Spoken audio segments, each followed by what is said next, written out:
Bienvenue dans Terre et Progrès, le magazine des filières agricoles produit par le FIARCA. Grand format consacré à la mission conjointe Côte d'Ivoire-Banque mondiale pour l'évaluation des activités à mi-parcours du programme de productivité agricole en Afrique de l'Ouest. Mais avant, voici l'actualité des filières d'AgroNews.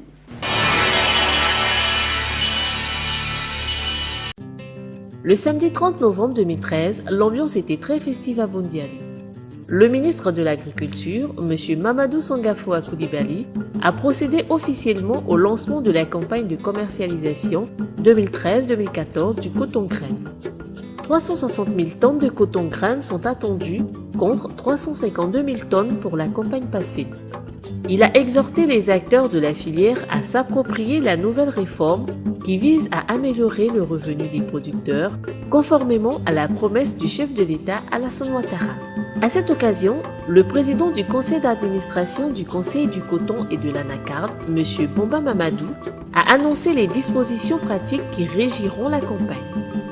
Entre autres, il a rappelé le prix d'achat en vigueur, 250 francs par kilogramme pour le coton graine de premier choix et 225 francs par kilogramme pour le deuxième.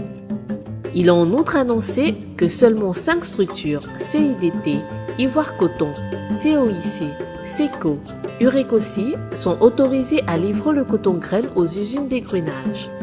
Les opérateurs doivent effectivement payer le coton graine acheté aux producteurs avant toute exportation. Il a enfin exhorté toutes les parties prenantes au respect des dispositions arrêtées pour une commercialisation apaisée.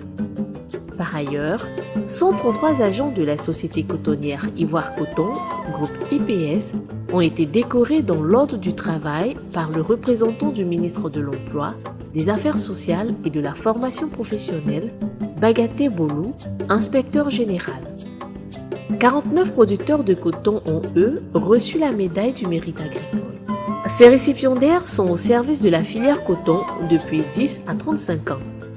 Pour sa part, le directeur général de cette entreprise, M. Diomandé Vamissa, a exprimé toute sa gratitude à l'égard des récipiendaires qui ont contribué à faire d'elle la première société cotonnière du pays avec 40% de la production nationale. De nombreuses autorités, acteurs de la filière et une population massive ont été témoins de cette double cérémonie.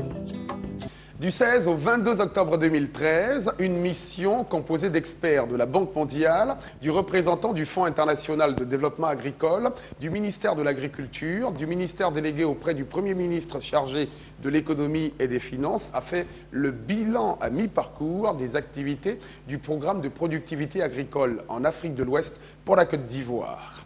Les conclusions de leurs travaux dans ce reportage.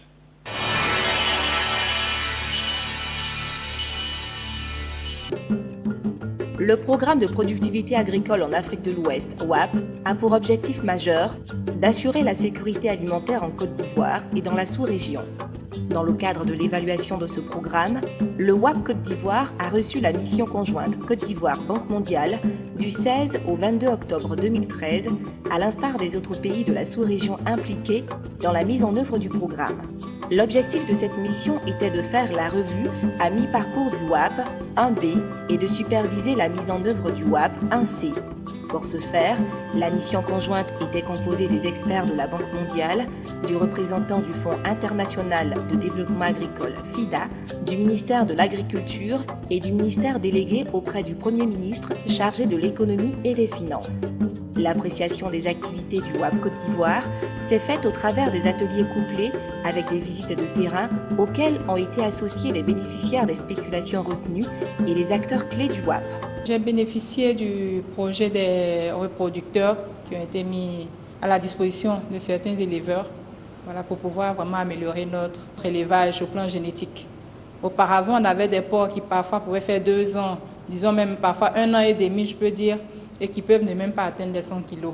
Mais aujourd'hui, avec le projet WAP, déjà à 5 mois, 6 mois, vos porcs sont autour de 100 kilos. Avant, au niveau des mises bas, j'étais autour de, je peux dire 7 à 8 porcelets.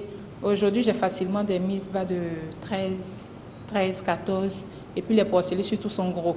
Dans le domaine de la banane plantain, nous ne savons pas qu'il y avait des bananes améliorées.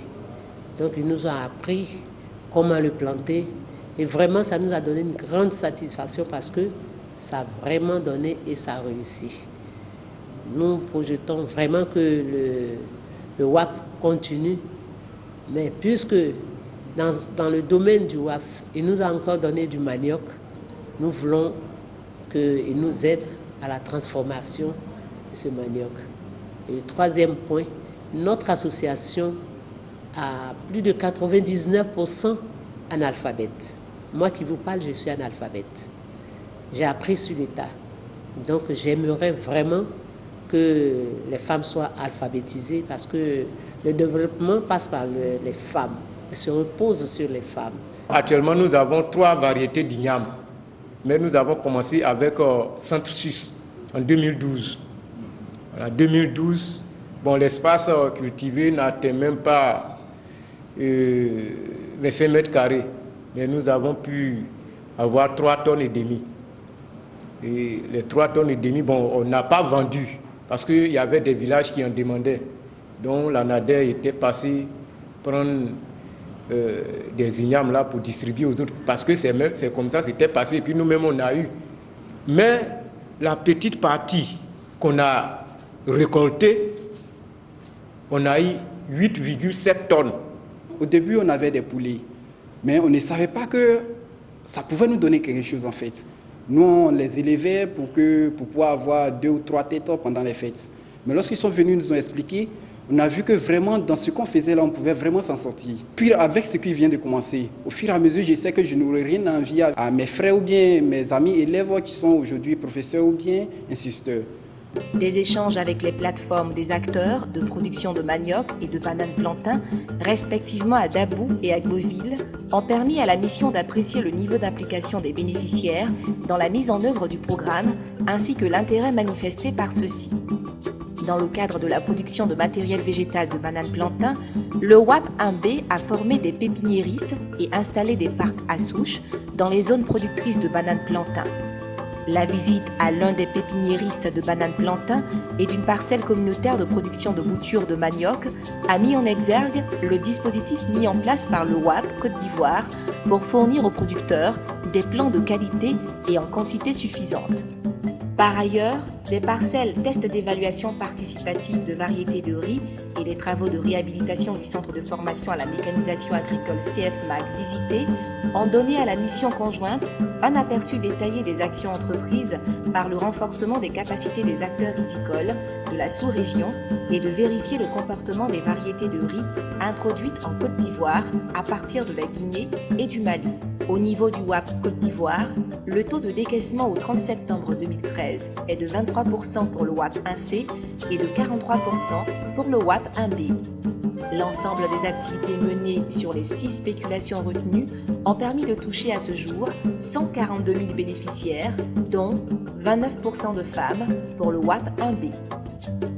Au terme de la mission conjointe, la Banque mondiale a noté avec satisfaction les résultats obtenus et les activités engagées dans la mise en œuvre du WAP Côte d'Ivoire, surtout en termes de génération et de diffusion de technologies agricoles.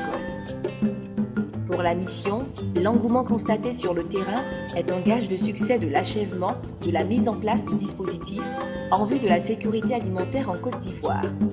Malgré les points de satisfaction enregistrés par la Banque mondiale, plusieurs défis sont à relever pour renforcer la performance du WAP.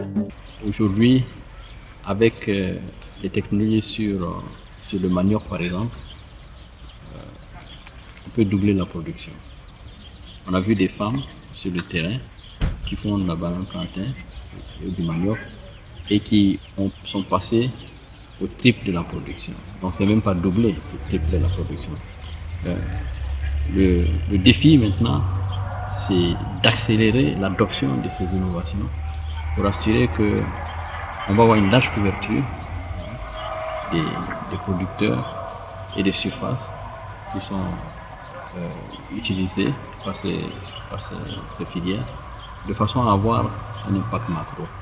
Pour ce faire, quelques recommandations ont été faites, notamment la diffusion à grande échelle des semences améliorées, l'accélération de la production de semences certifiées de riz, l'appropriation des technologies rizicoles développées dans la sous-région, l'intégration effective des chercheurs de la sous-région dans l'exécution des programmes de recherche sur la banane plantain et la validation par le comité scientifique du programme de travail et de budget annuel, PTBA, du Centre national de spécialisation banane plantain CNS. Le Fonds interprofessionnel pour la recherche et le conseil agricole FIRCA, agence d'exécution du WAP, s'est engagé, en collaboration avec toutes les parties prenantes, à poursuivre les efforts pour permettre à la Côte d'Ivoire d'assurer l'atteinte des objectifs en matière de sécurité alimentaire. Le bilan à mi-parcours du programme de productivité agricole en Afrique de l'Ouest pour la Côte d'Ivoire est somme toute satisfaisant, même si beaucoup reste encore à faire. Retrouvez l'émission sur notre site internet www.firca.ci. Terre et Progrès pour aujourd'hui, c'est terminé. Je vous souhaite de passer un excellent week-end et rendez-vous la semaine prochaine.